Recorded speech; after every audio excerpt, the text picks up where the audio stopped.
Hi, Katie. Hi. So just to welcome everyone here, Christine and I were just on a call, and I didn't know that I was going to be here in time, so I sent a message to everyone, but I think we're all good and we're all here. So hello, everybody. Hello. Welcome to the Goal 4. This is Goal 4, right? Goal 4 call. It's all a blur. And I'm pulling up the meeting agenda and notes. I don't know if there's somebody um, who's able to scribe on this.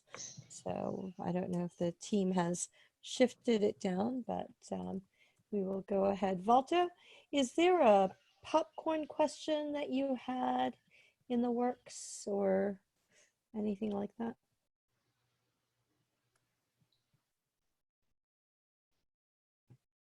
Well, I used the tool that you shared, so I'm a tool guy. So I use that to pull the popcorn question that you shared on the Slack.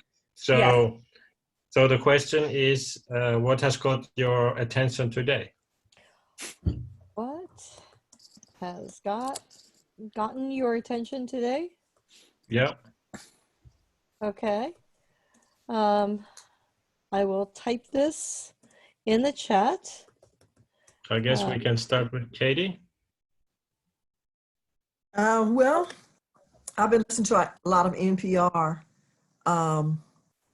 today, and so I've been listening to a lot of stuff about Aubrey and the African-American woman who was shot in her home while she was asleep by the police. So that's kind of at my forefront, as you can imagine, because just about, not all, but just about all the men in my family are Black. And just about, but obviously not all, of the women in my family are Black. So this is really, really touching us. Just hearing all this, what's touching us most is that it's a story that continues to play out over and over again. And we're feeling the emotion of our white friends who are surprised by this. And we're saying, you know, racism is not new. It has not increased. It is just now being videotaped. So now we have Racism, the movie. So was this a recent thing that happened? Yes, ish. I don't watch the news, so I'm out of the loop. But okay. So the shooting was over a month ago, but a video was leaked recently that kind of brought everything to the forefront. Yeah. Gotcha. Yeah, and they were arrested the other day. So the two people finally, after 3 months, finally they were arrested. Yes. Yeah, finally. And then the woman who was shot last month, but I think somebody was arrested in that recently. No, the police officers have been put on administrative leave. Okay. An investigation. The person in the house that they said they were coming to talk to was arrested. He was put on house arrest. But the debate is, you know, why did they go in like stormtroopers? Why did they knock down the door? Did they identify them as police officers? And even if they did, why did they have to kick down the door? And neighbors are saying they heard no such proclamation that this is the police. So it's a very, very old story. It's not new. The names just continue to change.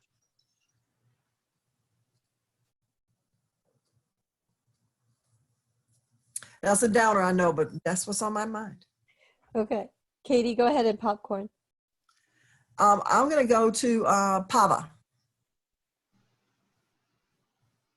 I just sent an article that I had read this morning. I do not know if that's the best article. It's only about the Aubrey shooting, not the other one. I don't know if anyone else has a good one. On a different note, something that I had been reading a lot of the news and it's horrible, but something that did come across my radar is that Eurovision apparently had a competition to do AI generated songs because the Eurovision competition was canceled for the first time in 64 years.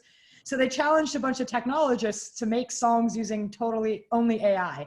And the results are hilarious. The results are so, if you guys need some lightheartedness, I highly recommend just going and giving them a listen because they are nonsense. The songs are have the link? nonsense.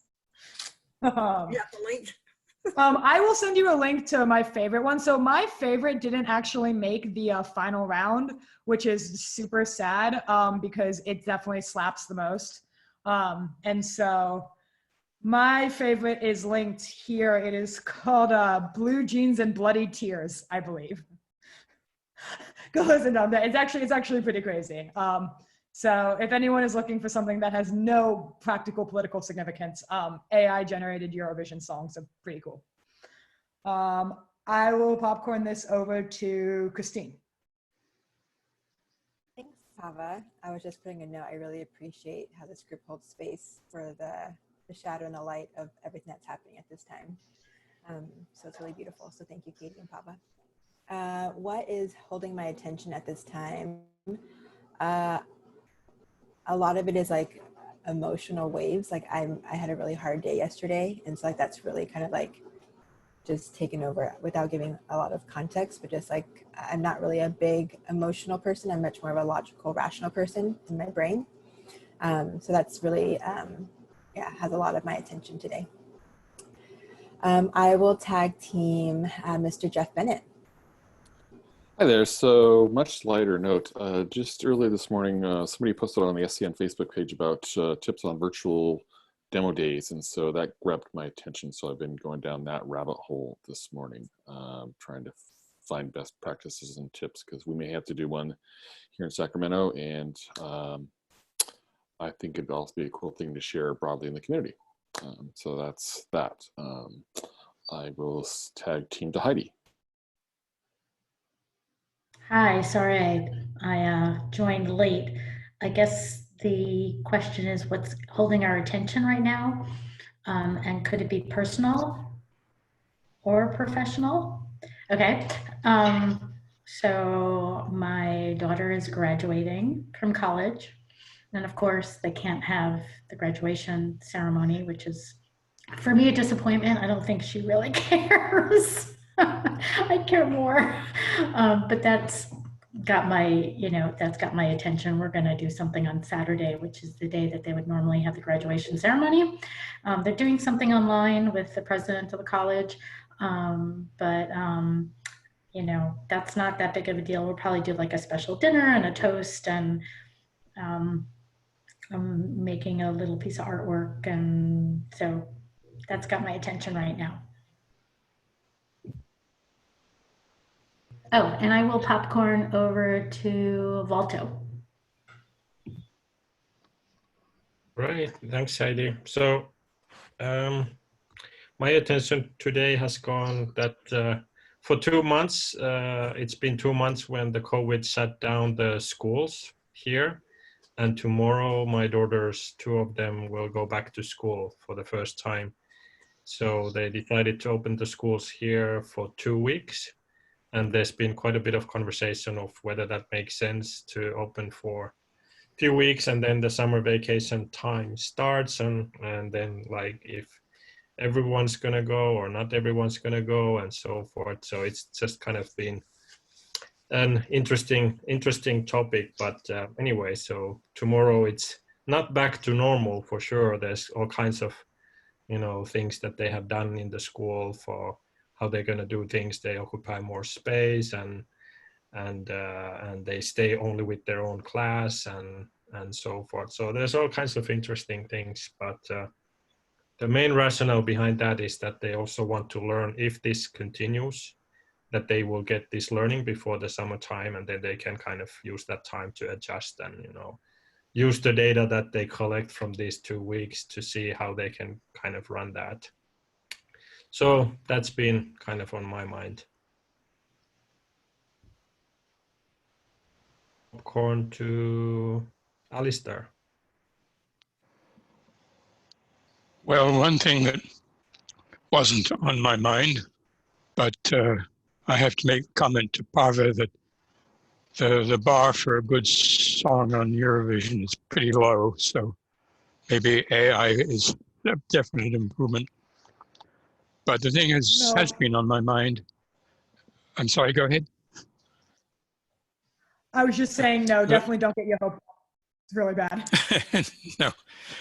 What has been on my mind, though, is as we return to some sort of a new normal, what is that new normal going to be, and what will be the employment prospects for people who will be probably largely shut out of the new normal. That's a real concern. I will popcorn to Daniel.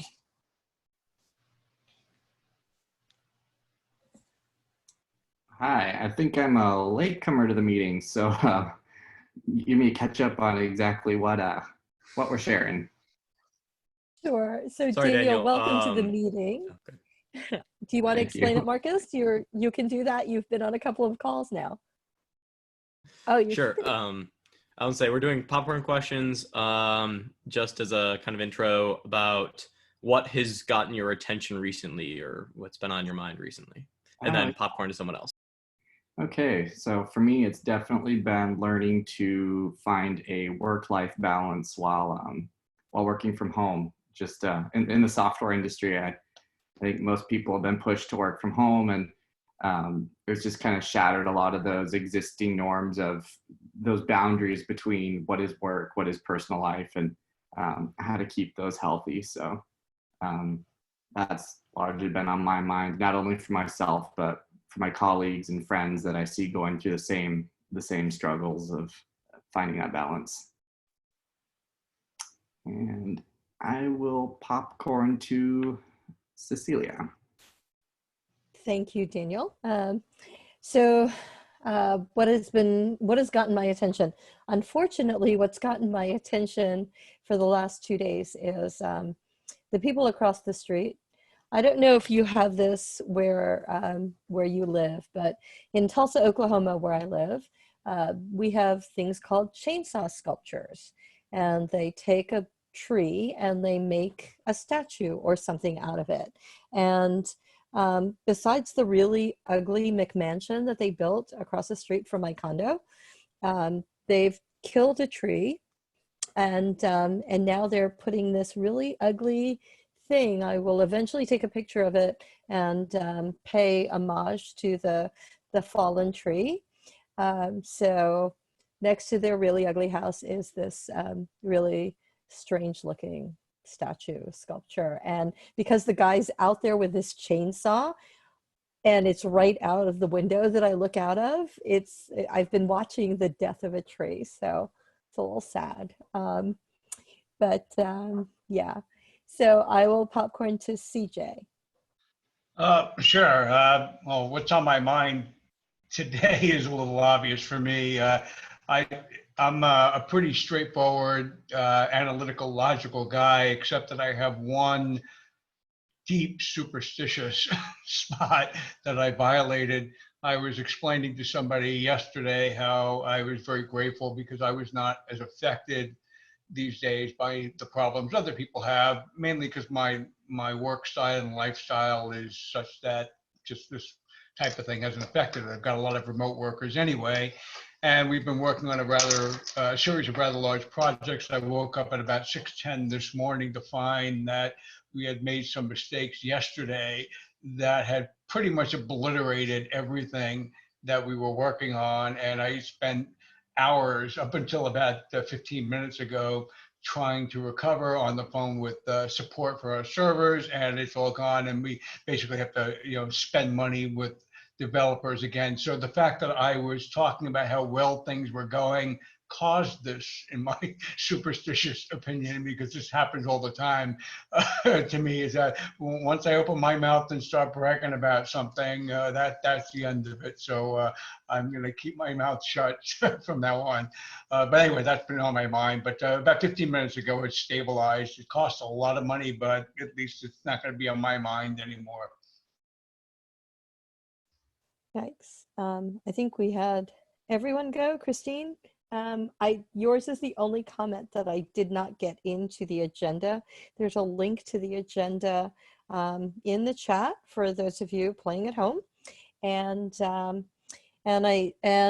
the conversation today, from my understanding from the ESHIP champions, which I'm going to turn it over to in a second, is about open source. So it'll be really interesting. And I believe Marcus has prepared a short presentation for us. So Valto, Jeff, I will turn it over to the two of you to lead our discussion and introduce Marcus.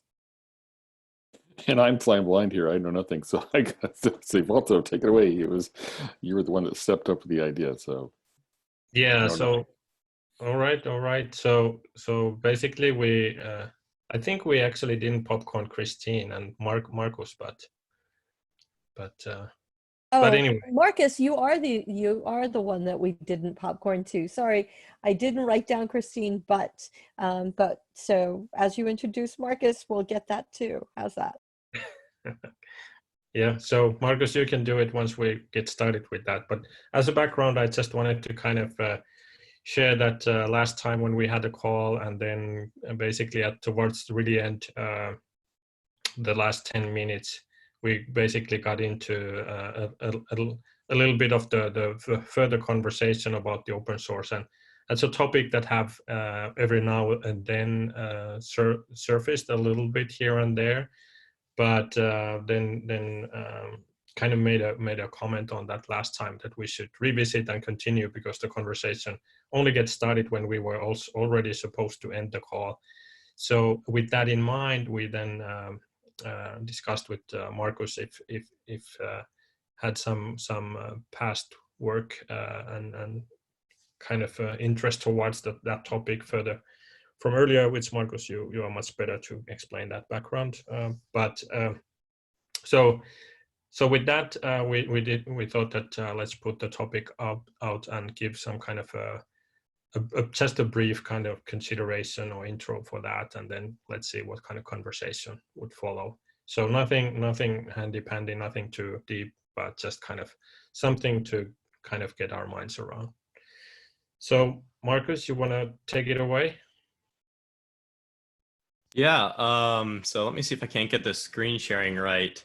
As far as what's been on my mind recently, probably, well, so my barber just said, oh, we're not gonna be able to see you until like whatever, June like 5th or something.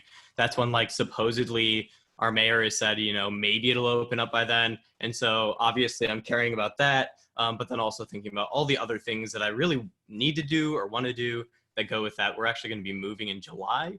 And so that's on our minds, of trying to figure out what all we need to get figured out in that space. So anyway, yeah, that'd be me. And so let's see if we can't get my screen shared, but y'all can see if this works. Y'all can meet Daniel, or I guess y'all have met Daniel, who is one of my co-founders for Axon Collective. And to Axon Collective, if you were to say what is one of the core features and principles that we want to abide by, that we do abide by, it is open source. And so when we started having this conversation, actually, the moment I first jumped into the ESHIP space, I was kind of thinking, this seems like a place for open source. This seems like, if it's not already open source oriented, then it's a conversation that really needs to be had. And Daniel and I, as we've been working through what we now know as ecosystem building, we've had on the top of our mind how we can take everything that exists, everything that we touch or whatever, and make it more or less open source, so that the community of entrepreneurs, the ecosystem of entrepreneurs, have more leverage to move forward with zero barriers to entry. So basically, this is just kind of a proposal for dialogue, as you could say, to talk about how open source principles fit into the tools and data that we end up using for ecosystem building. And let's see. Hey, oh, no. Okay, cool.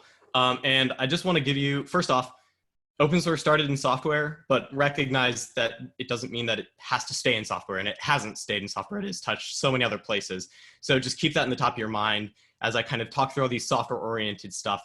Recognize there's a history there, but that's not where it stops. So without further ado, open source, the concept kind of first started as actually free software, which was done by Richard Stallman through a lot of issues he was having with MIT and his grads being taken by proprietary companies. And so around the mid 80s, he basically said, hey, I want to create this thing. I want to create a manifesto for how software should be treated, because he thinks that, software wasn't being treated correctly at that point as a, zero marginal cost thing that can be, infinitely duplicable. Are we treating it correctly? And his whole thing was around consumer rights, more than sharing or stuff like that. It's if you have access to software, you should be able to modify and work with that software however you want to. And so he created the Free Software Foundation, and that is kind of the first touch of open source that the world ever saw. Following that, if y'all know what Netscape is, there was basically a big event where Netscape opened up their source code to the world. And after that, Mozilla Firefox and all that stuff followed along. And that was in the late 90s. And kind of the key player there was Eric Raymond, who, interestingly enough, just this year got kicked off of the community, but he and many others created the Open Source Initiative, which was more around community development. And so that is the officially coined term open source, which is about how the core of something should be and can be shared between many people to, move it forward, to utilize it, and to make the world a better place because of that. So kind of, what are we talking about? The heart of open source, the heart of free software, which together is called FOSS. Some people call it FLOSS, but free and open source software. So like I said, user rights was kind of the core of the Free Software Foundation. And basically it's you should have the right to run software. And I say software because it should be anything when you're talking about open and free stuff, but run software as you desire, to modify the software as suits your needs. You should be able to update copies either for yourself or for others, and do it free of charge or for a token. And then that it should ultimately benefit the users in the community that touch that software. Take these concepts, think about how they apply to what we're doing. And then what is open contribution? This is the open source initiative space. They have the OSD is their open source definition. You can go and look at it. But basically the idea is that open source should enable a development method for software that has the power to distribute peer review and transparency of process. And then this of course promises higher value, quality, better reliability, greater flexibility, lower costs, so on and so forth. And key feature at the very end, the removal of predatory vendor lock. And so that feature is called forking. And this is something that if you don't understand open source, you should understand now. I'll talk about it more, but note that the key feature of open source is forking. So with that being said, some important things that go along with that to understand, I'm coming back to the forking later, is governance and contribution. So the existing governance models for open source basically are what they call the benevolent dictatorship. Guido van Rossum was the creator of Python, and he was the first official benevolent dictator. And then of course, Raymond had written some content on this, but anyway, and the idea is that someone has said, I'm willing to share this stuff with you, and then you can contribute and you can help me make these decisions, but ultimately I have the final say. This is applied across individuals and across organizations, but the majority of what is open source right now is a benevolent dictator model, the BDFL model. The other one, which is the most, maybe the most cited, is the Apache model, which is a meritocracy with lazy consensus, which basically says, once you've proven your value, then you can contribute, then you can make decisions, and as long as no one says no, you're good to go. So these are the two forms of governments that really fit in there, and there are problems with those. But whenever someone says open source, recognize that currently, anecdotally, the things that exist are these two models. So what does contribution look like? Raymond had written a little white paper, what he called, I think it was the Cathedral and the Bazaar, but basically there are two forms of contribution, or two sides of contribution. You have the cathedral, which is limited external contribution. This is taken on by many prominent organizations, such as Red Hat, such as so many. But anyway, and then the Bazaar, which is obviously very open and to external contribution. And this is more like Apache. So the two things that you need to think about when you were thinking about what is open source, how do we apply open source, is governance and contribution. Governance is just the decision-making process. Contribution is who's allowed to be involved. And so there's kind of a problem with just general open governance. And that's what I would call the makers, the takers, and the shakers. People talk about the makers and the takers. I bring in the shakers because this comes up into the Node.js space. But makers are the people who are contributing. Takers are the people who are utilizing. And then the shakers are the people who are actually making decisions and driving the project forward. And both, like a lot of just general practitioners in open source talk about this problem, but one of the executives in Apache, or I guess directors in Apache, wrote a large article talking about one of the problems that they have with their open governance model. Because they don't control their people, they end up having a situation where there are more takers, I guess relatively more takers than makers on certain projects that need to have long life sustenance. And because the projects aren't necessarily interesting or whatever else, the makers move away because it's their free choice. And so then what comes in is the play of the shaker, which is the kind of the driver of that initiative. So what is the role of the shaker is kind of the question. And there are kind of two anecdotal solutions I'll throw out there as well as other ones, but Drupal credits. Drupal is a CMS platform, and they use credits to say, if you're making stuff, then you get credits that then put you in kind of the top of the running for accessibility to people who want to use this platform. And so that kind of encourages those makers to continue being involved and continuing to contribute.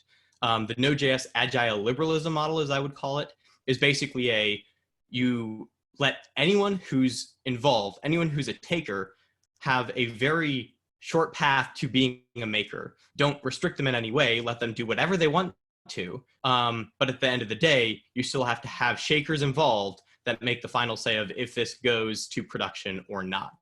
And so that agile liberalism opens up the playing field and gets so much more involvement, which is great. Of course, then it's an impetus on the shakers to interact and take care of the process.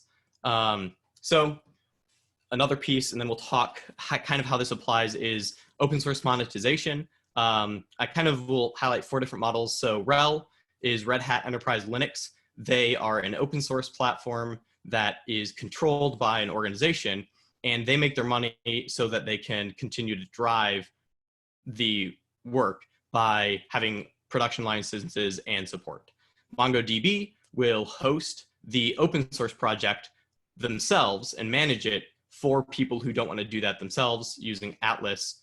And so this is a form to get money coming in to continue the project forward without being totally proprietary. Then there's the OpenJS model, which is a membership. And so big organizations get membership in it. They pay into that membership, which helps continue to fund the flywheel for moving the project forward. And then you have the Apache model, which is purely donations. And so they work really hard to try and get donations, but they also keep their costs as minimal as possible. And then of course they are running into some issues with contribution. So those are kind of the general ways that you can sustain an open source project. So how do entrepreneurial ecosystems compare? I think these are important questions. So I want to reiterate the concept of forking. Forking is not, in a sense, open governance. Forking is the ability for existing governance to be subverted, that's a bad word, to be split away from, to continue work that goes separate from the original governance. And if this is done well, then you can continue to have better and better iterations on work. If it's not done well, then you have very fragmented communities that end up not getting as much done as they could have if they were joined together. And what forking allows is for the benevolent dictator to have a check on the way that they run things. It's not meant to be a, everyone go do your own thing. It's meant to be a, hey, if you don't do things in a way that's community oriented, they will just move away from you, and they have the freedom to do that because the rights to all that intellectual property is open for anyone to use. So how do entrepreneurial systems compare? Free and open source software provide the following, and is this something we want? A shared foundation for continued improvement of the field. Most of our internet is in some way built on top of open source software. And that allows for continued development. You don't have to go back and rebuild, recreate servers every time you want to do something new. There are nearly zero barriers to entry. As long as you can get access to the code, you don't have to pay for anything to be able to develop and work with that.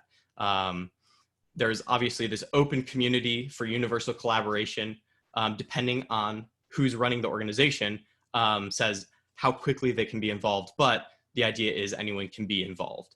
And then ultimately the means for dethroning ineffective incumbents, which I talked about, which is forking, so that projects can continue to move forward when the governance fails. And so what will it take to be effective doing, creating an open source system for ecosystem building? And that's where I would come here. So what are our responsibilities with this model, with this understanding? Do we have a responsibility to shared versus restrictive data sets, to standardizing data models, to creating open source tools for ecosystem builders? And then do we have a responsibility in applying these principles to the ESHIP goals, to the general furtherance of the ecosystem building space, and then in choosing sustainable governance and contribution for the work that we do? So that's kind of the questions I want to throw out there, the conversation I want to have. I really believe in the value of open source, but it needs to be done correctly. And I want to make sure that that is portrayed well, and that we can have that conversation so that we hopefully can apply some of the principles to what we're doing in ecosystem building to make a more open space for everyone to be involved. Great. Marcus, did you put the presentation into the agenda?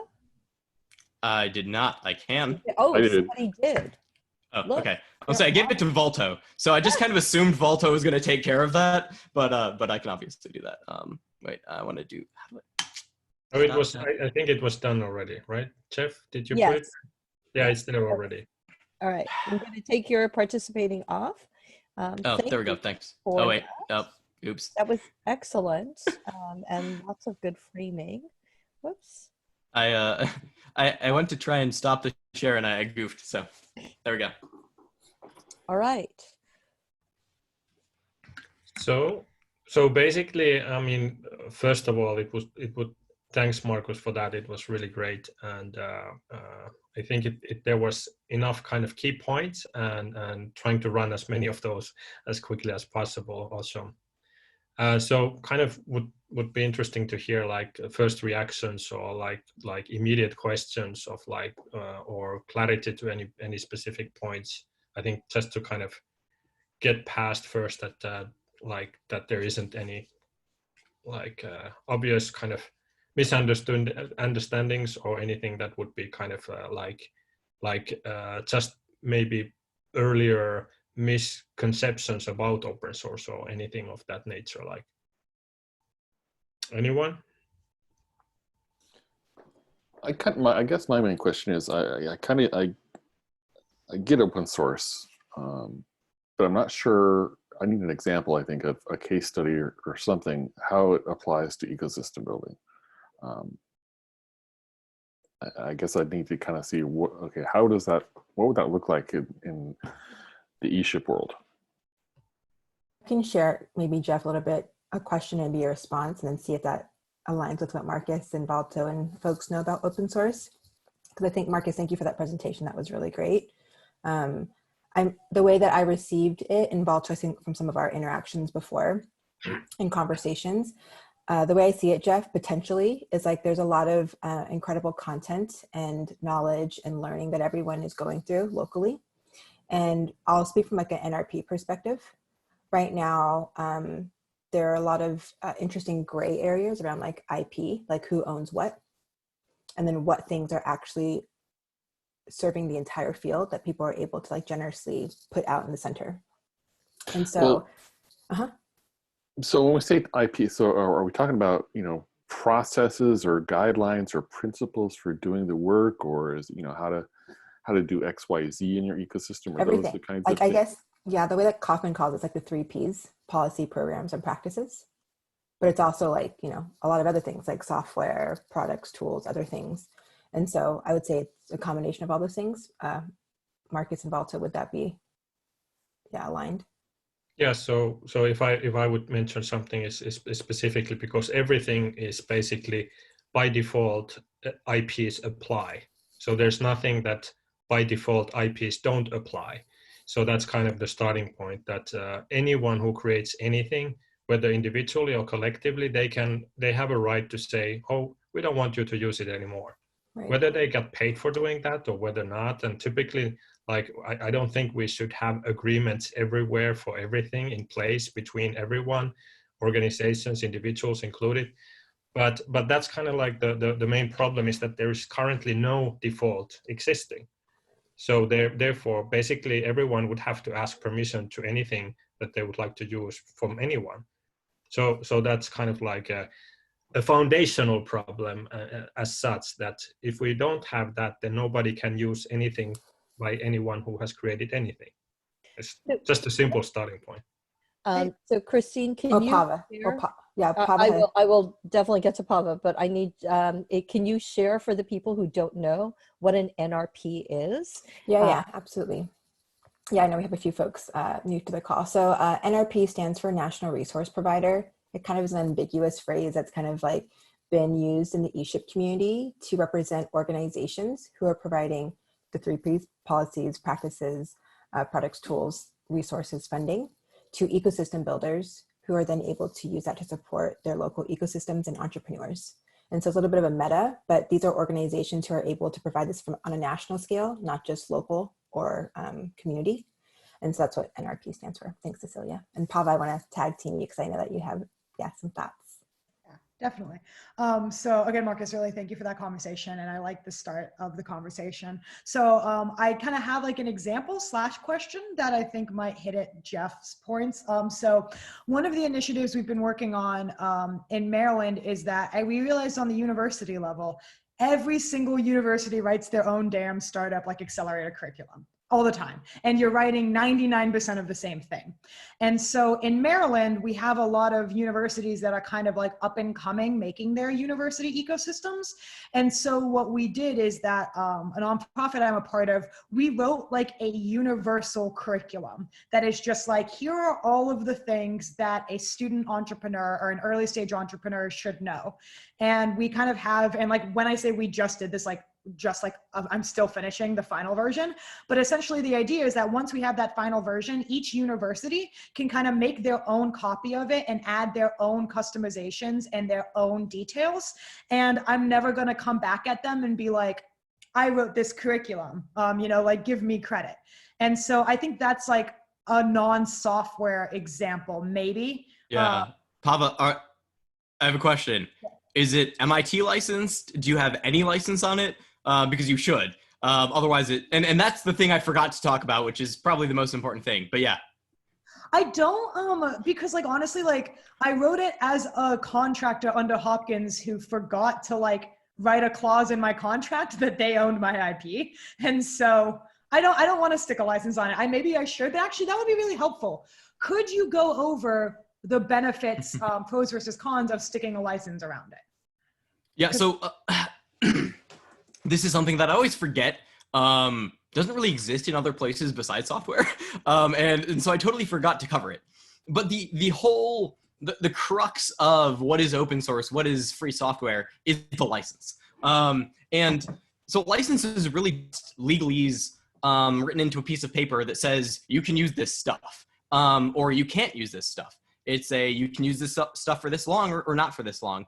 And the open source community, and that's when I talked about the open source definition, those are the pieces of the open source initiative's criteria for a open source license. So you can create an open source license. I could create an open source license right now that says anyone can use this, full stop. And I would throw that to the open source initiative and they would say, yeah, this is open source or not.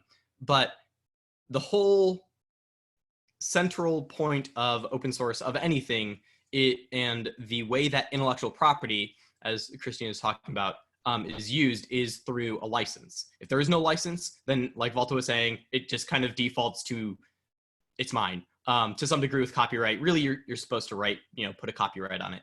But if there is no license, it's not open. You have to put a license on there that says this is free for people to use. Otherwise, legal bad stuff happens. Katie, will you share what you just put in the chat? Wait, you're on mute. Sorry. Without licensing, you can't maintain the consistency that you were going after by creating the curriculum in the first place. Because everybody will take it and they will change whatever they want to change. Some will change a couple of words, some will change everything. And you'll end up with the exact problem you were trying to solve. So yeah, I think you have to license in order to even solve the problem that you're trying to solve. This is very good to know before we widely put it out there. So thank you all. So I could take the question from Christine in regards to the relationship with Creative Commons. So the Creative Commons is kind of like an, I would say, something that has born out of the open source in a certain way. It's mainly then kind of brought into again, to solve the problem with IPs, but more in the creative world. So the photographs, the writings, the music that you do, so anything creative, typically that it's basically like open source for non-software people. In I'll get back just to kind of clear from that point that I think that what open source does have more is this community around it. So a lot of Creative Commons works is not kind of, doesn't have a community around it, where software has a community around it, and software by nature is something that either works or doesn't work. So it kind of have to make more sense than, creative work. That's kind of a one perspective to that. Yeah, and I would just make the distinction between Creative Commons and open source. That Creative Commons, it is a finished product when it makes it there. I have taken a picture. That picture can't be, I guess it can be modified. And the whole point of Creative Commons is you can take it and do whatever you want to with it. But it's not going to be an ongoing thing. It becomes a totally different thing the moment someone changes it. Because it's working with a finished product. Whereas open source is working with a continuously developed product. And that is curriculum. That is anything in that space is going to be less Creative Commons and more open source. And the point being that source, what is the source? That is the thing that should be open and available for people to work with and modify. If I may interject, kind of just listening, one of the things that struck me was one way that software and other intellectual property in an open source realm might be very different is the methods of governance, kind of like you've talked about, Marcus. There are a lot of tools, platforms, and systems in place for administering that governance on a software project, whereas there's not a lot of great examples in non-software applications of systems for governance. I think the biggest one that comes to mind for me would be Wikipedia. The system that Wikipedia has built, it's a open, freely accessible, open source base of knowledge, and they have managed to build a good curation and governance platform for governance around those articles and that information. And I think that might be the sticking point that a lot of people get hung up on when you do write a document that's open source or Creative Commons, and you put that out there, there doesn't end up any, you don't end up having any consensus on that, because at that point people do just take it and modify it and add and it becomes totally different monsters. Whereas I think when systems are put into place, platforms are put into place, to have that one base where everyone collaborates on one piece. So you want to make a modification to that curriculum, you put that proposal out there, you get input from peers from other universities and agree on a change to that same open source document. And I think that that's something that's a lot of times missing from the equation in non-software applications. Well, Alistair, since you've written a whole book about all of this stuff, will you share some of the things that are coming to mind as people are sharing out? Yes. I think, first of all, this was a great presentation, really interesting. Thank you for doing this.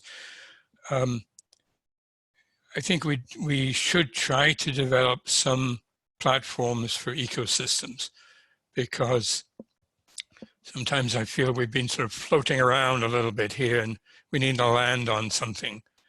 One example from universities that have IP, or anyone really that have IP and do want to license it, there has been a move to have a standard license for commercializing your intellectual property, typically at universities. And I think it was initiated by a university in Scotland, Glasgow, and then I think University of North Carolina, but it's a standard license which everyone can agree on. The other thing I found, for example, in my past experience in commercializing things is that companies had a lot of complaints about working with federal labs, that the Navy labs or the Army labs or Los Alamos or any of the others all had different licensing agreements, licensing restrictions, and so on. So this lack of uniformity was a huge impediment there. So I would suggest if we can have uniformity in whatever we do with platforms or other ecosystem tools that we might use, make sure we have some uniformity there so that people can take them, but when those people are in very different circumstances, very different context. So it'd be great to come up with something basic and then could be modified according to your context position. What those are going to look like, I don't know, but I think we might want to start with looking at tools because that's most likely to be standardized. So thank you. I think that it seems like Christine asked something about the platform, and I feel like there's a little bit of that going on. I want to share with you the prioritized initiatives that were identified by this community. So for those of you who are fairly new or haven't followed as deeply as some of us on the progression of all of this, is that when the ESHIP community came together, there were about 130 initiatives that were proposed as a way to build the field. Out of those 130 initiatives, there were about 30 of them that were prioritized as a good way to start. So, so this page, which is in the which is on the dashboard, has what they are for Goal 4. And when we're talking about this, you know, what's good, what's a governing body and things, there is 4.6, a field governing or standards body, where you say that there's probably only one of that you can have in a community, because if you have 5 governing bodies, then it becomes a mishmash of what some groups say are good and what others don't agree with. So so 4.5 and 4.6 are really about that there is one particular set of, but the whole idea of a wiki for this work is really interesting. So I'm going to drop this this link in here for the dashboard for anybody who's not familiar with it to be able to look at that. Cecilia, could I make one comment? That I've never had very much success with wikis. Maybe just me. I don't know what other people's experience is. But I think if we're thinking about doing this, let's try to maybe have some sort of ready-made audience. Maybe it's all the people that Kaufman interacts with or the NRPs. So I think if you have an audience out there, get the wiki started and a lot of people making contributions, then that's probably the best way to do it. In the past, when I've done a couple of wikis, there've been, very few contributors. And so the whole point of the thing has got lost. And one other aspect of that, I think some of us in the past have been a bit concerned about the NRPs. And, if we produce a lot of ideas, tools, IP generally, are the NRPs just going to take them and run with them? So I think the discussion today was very helpful in clearing that up, that if we can make sure that we know, are we releasing this as open? Is there a Creative Commons license on it? What are the terms and conditions of that? That will solve, at least for me, a lot of the concerns I had before about the NRPs. Yeah, and open source, one of the key pieces, which I think I kind of forgot to mention, is to be an open source license, you have to require anyone who uses and modifies that code to put it back out into the community. So you can't just take that, use it for yourself, and have everyone gravitate towards you because you have the best. If you've modified it, if you've done stuff with it, you're using it, then it needs to go back out into the community. Do you know if that really is happening? Do people abide by that, or do they ignore that? Oh yeah, they have to, because it's a license, and they're legally liable if they take existing open source stuff and go and use it. I'm sure there are small people who grab open source stuff and use it, but by the time they get big enough for it to have an impact, people are paying attention, because you can see, and this is kind of to Daniel's point about tools and whatnot, you can see who has taken that content and used it and modified it, utilizing source control. And kind of on that a little bit, a lot of tools have been developed.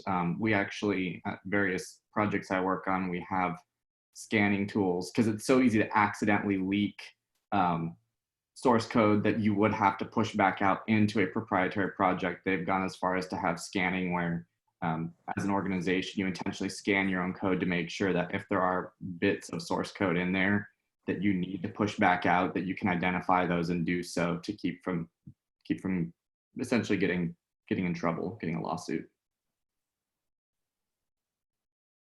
So maybe one point, because I think that connecting it also more around other things than software, because I think what one of the things that specifically, like we at Startup Commons, we work a lot with Creative Commons, startup open source concepts, but we feel that open source concept applies better to when big communities are involved, and specifically like the bigger and the more activity and the more passion there is, then the more there needs to be also kind of a structure involved. Whereas the creative, as mentioned, the Creative Commons is great, and it's super free. We use that for pretty much for everything that we create. We put it out there, do what you like, because we don't want to, artificially, just by not mentioning what the IP rules are, to create a login that people don't dare to use what we create.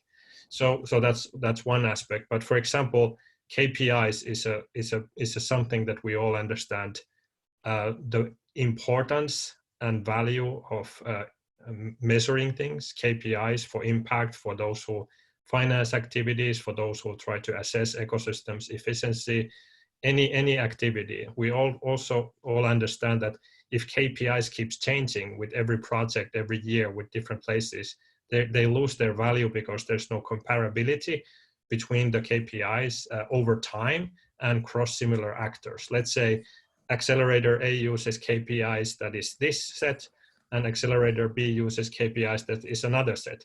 Now they can't be compared which one is more efficient. Let's say they have same headcount, same financial budget, which one is better? So KPIs are something that should gradually develop.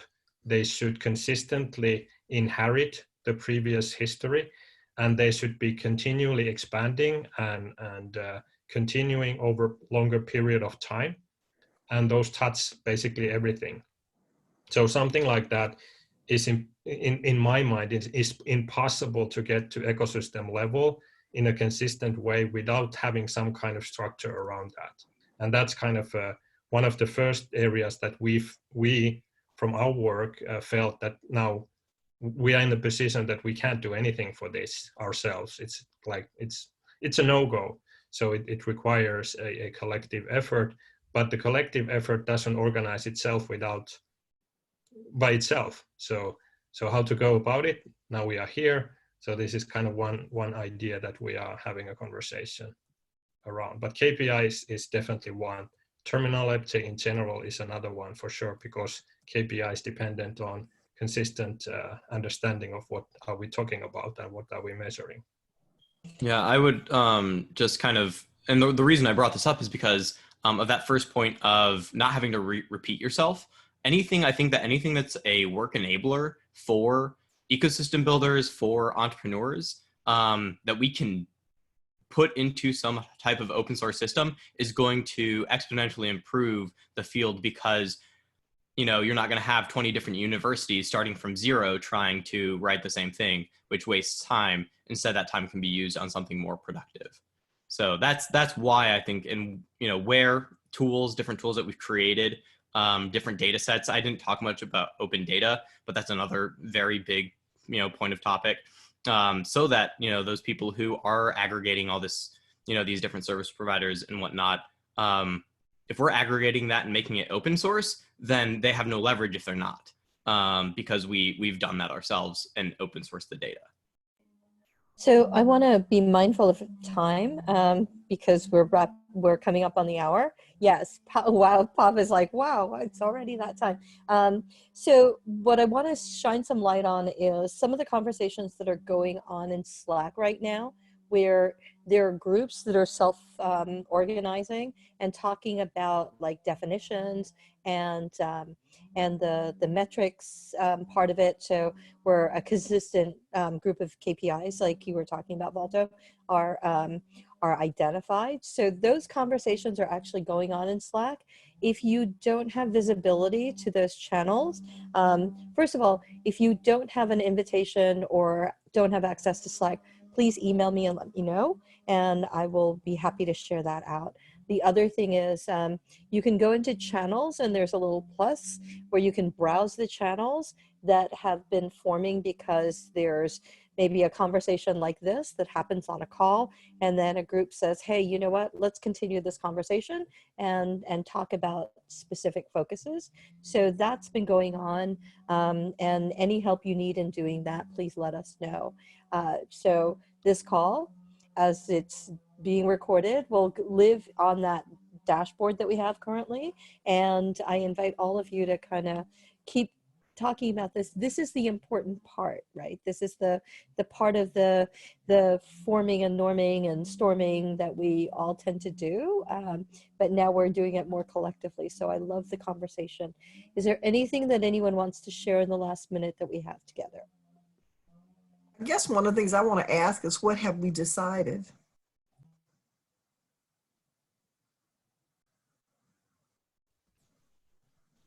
So I don't think that we had that as a topic or a conversation. This so for this specifically, I asked also Cecilia to put a question mark on the presentation. The key point was to really introduce this concept in somewhat collective way, so that we can all experience it together, and then also others can watch the recording and so forth. And then I would say the decision that we should collectively make is rather, do we want to revisit this? Do we want to come back to this? Or do we want to just, let it fade away? Is this something that we want to hold on to or not? And so this that you're talking about is the prospect of applying open source principles to the work that we're doing. Yes. Okay, and the advantage of that is we at least have some principles and some guidelines. Yes, so I think that if we compare to what we don't have is is an easy comparison. We don't really have anything in that sense of where we can hang things, like where do I hang my contributions, and how does it work when we say that when we join an ecosystem, when I contribute little, I get more back. But what does it actually mean? Like how can that be measured? What is my contribution and what is kind of that thing is like? So is there a question that you would put to the group? Or is there a survey that somebody needs to send out so that the time that we spent just doesn't become another intellectual? Yeah. I fully get what you're saying. So I think the point is, do we want to continue this conversation to see if this is something that we want to actually make a decision on taking action on? Because I don't think that we can collectively decide for others. So is to get that answered by others. Okay. What are the others we're trying to collectively decide for? I think that's part of the problem, what we're talking about. It's not defined. Okay. So if we know we can define who's here now, and we know we can define who's in the other groups, then we got a definition. We can't define the whole universe.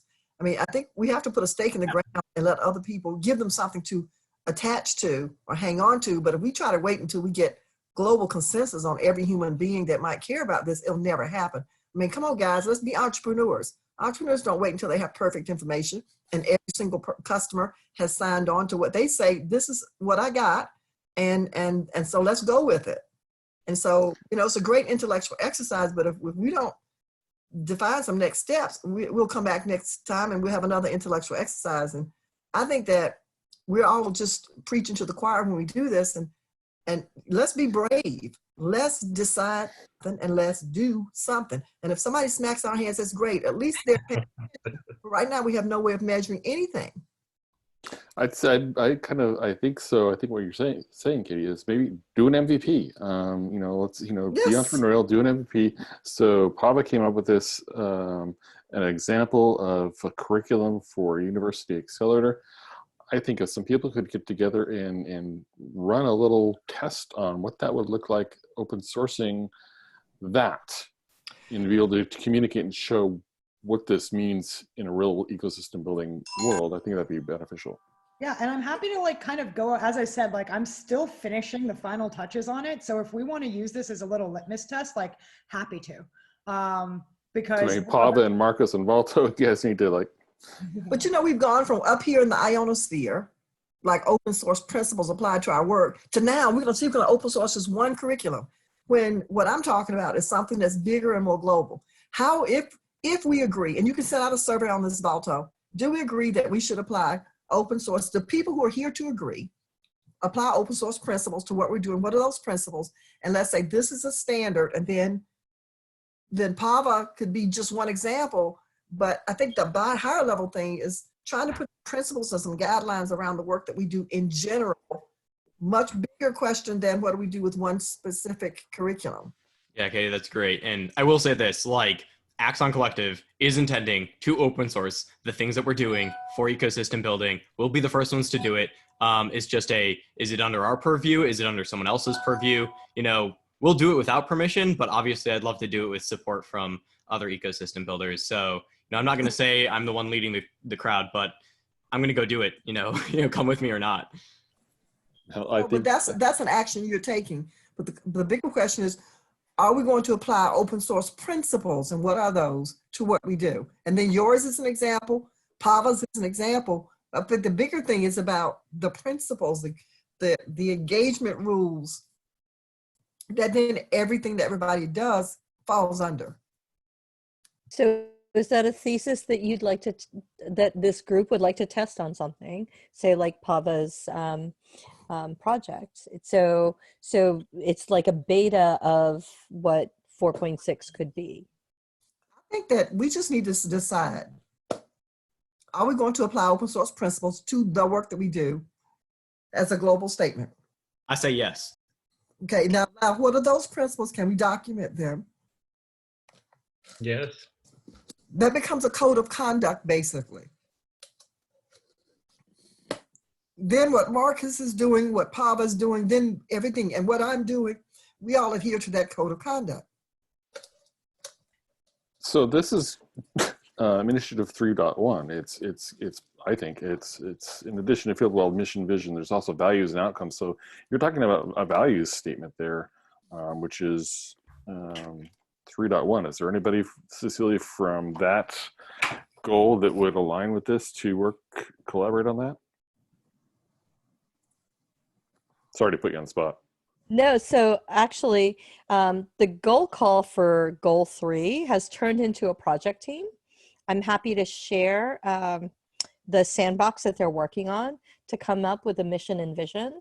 So the people that are on goal 3 calls, and the goal 3 call coming up would be on the 20th. So it is at noon Central Time.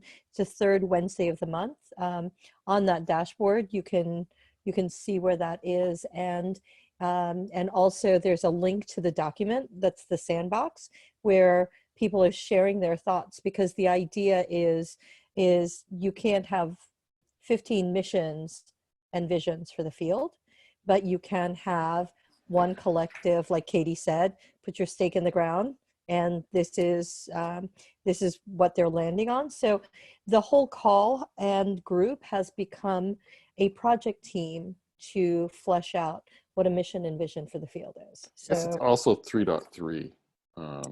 The Universal yes. Ecosystem Builder Pledge. So, Katie mentioned the word, can we pledge to do that? That's part of 3.3. And I think, yeah, we should.